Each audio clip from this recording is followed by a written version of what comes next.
Powerful adversaries like Boros and Garo have survived his blows repeatedly, albeit briefly, and he's never met anyone quite like Popeye the Sailor Man. According to the mangaka, One Punch Man's gag is that Saitama is an anime protagonist at the end of his series, slapped in at the beginning of his series, where he's too strong to have a challenge. So, if we know Saitama's strength does have a limit, what is it? We know he can deflect So I made this video not really about death battle between Popeye and Saitama.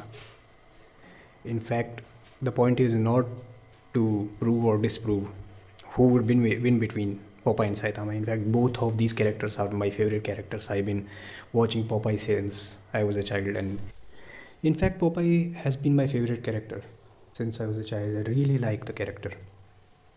So I genuinely don't care who would win between Saitama and Popeye.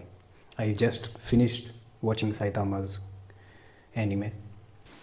But the point entirely is to bring out the illogical conclusion that was made in that video of Death Battle, which is that just because the writer says that the protagonist is extremely strong at the very start and he's an end game character put in the beginning of the chapter, does not mean that by the end game he must be limited.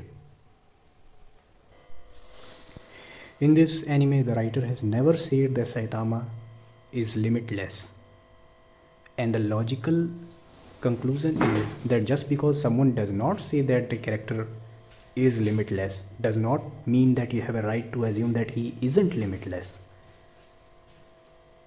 and that is just logically correct. It really doesn't have anything to do with what happens between Saitama versus Popeye.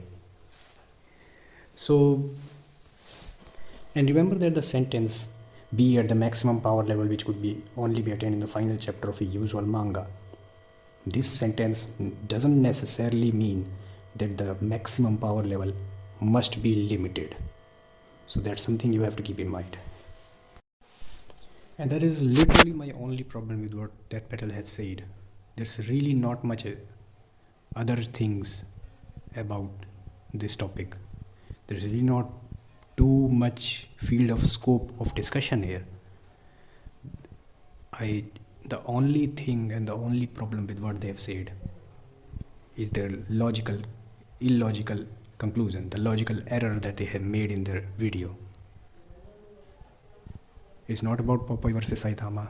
It's not about who's stronger. It's not about Popeye's stats. It's not about Saitama's stats. It's not about anything else except the only logical error that they made in their video, which is to assume that just because someone does not say something, you have a right to assume the opposite. And I really felt obligated to say this much at least, because it's really odd that someone has that many subscribers and he or she makes such a huge illogical error. And if you still disagree with me, then go ahead and please find me any source of information where the writer has said that Saitama isn't limitless. So thanks.